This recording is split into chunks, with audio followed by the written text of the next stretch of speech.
Good morning, everybody. Another edition of Hanging with Orbit. This time we're hanging with Orbit for the first time since I turned 50. And they teach you in film school that nothing in your frame should ever be a mistake. And so it's not a mistake that I'm wearing a t-shirt from probably the best movie that came out in the year of my birth, Rocky. And just got back from an amazing trip to the Dominican Republic, hence my DR hat. So, yeah, reflecting a little bit on turning 50. It's already been very different than when my mom turned 50 or when we were all talking on the trip when our parents turned 40. I'm not looking at this as being over the hill. I'm looking at this as entering Act 3.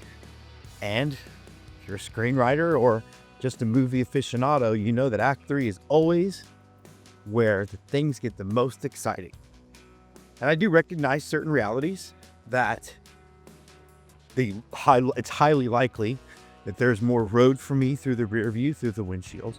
And I know that there will start to become points where sadness becomes the prevailing emotion. But it's not how I'm choosing to look at things. It's not how I'm choosing to really have my focus be. Because if you sit around waiting for bad stuff to happen, well, you ignore all the really beautiful, fun, and amazing things that come by in the interim. I'm walking this dog who I can honestly say I'm as close and connected to,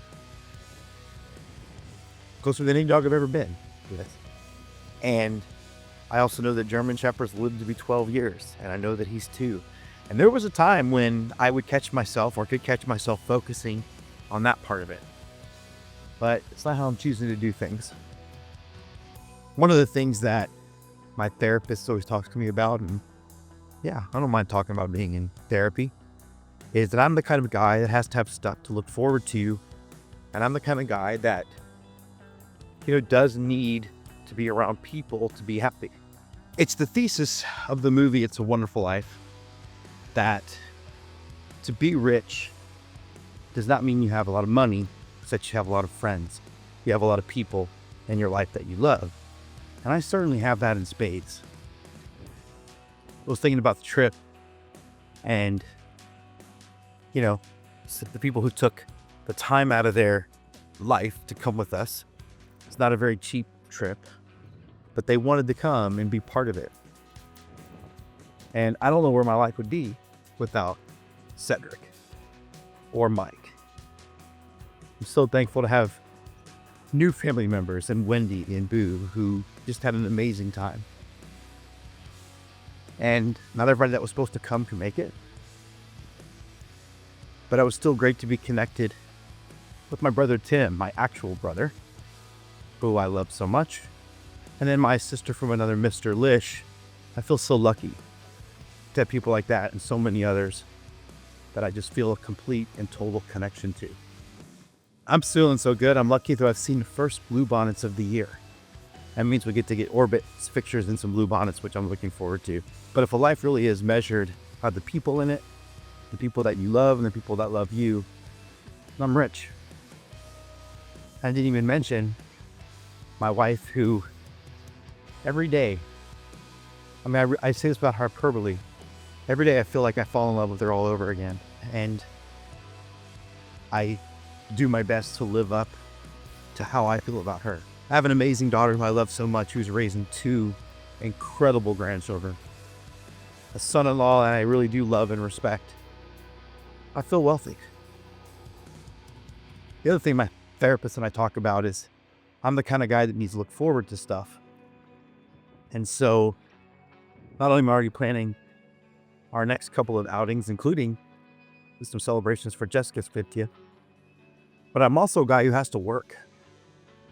And I think in some ways my love language is work. And I'm just excited that, Ballpark Nation Season 2 is out next week.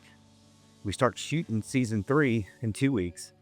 But I'm very excited that beginning with Season 2, I'm going to be partnering up with Lish. I'm excited to keep working on Off Day with Andy Tom Chesson, who I really do believe probably is now my longest single project collaborator. And of course, I'm working on To the Ball Game, which is a documentary about my continued struggles with PTSD, because I don't think you get over it, but how I have found, among some of the ways I cope with it, a real sense of center, sense of zen, happy place, if you will, at a ballpark. But I'm not just working on that alone. I'm working on that with David and Lisa Reyes, who, you know, those are me and Jessica's couple goals in so many ways. And I'm working with Aaron Jose on it. And again, Cedric's going to co-direct it with me. And Lish is producing. Mike Donis is going to be doing the post-production on it. Gary C. Warren, who really and truly is a brother in all the right ways, is producing the film. There's other people working on it too. I just feel surrounded by love and surrounded by blessings. And I began the video referencing It's a Wonderful Life, and I figure I'll end it the same way. To my big brother George, the richest man in town.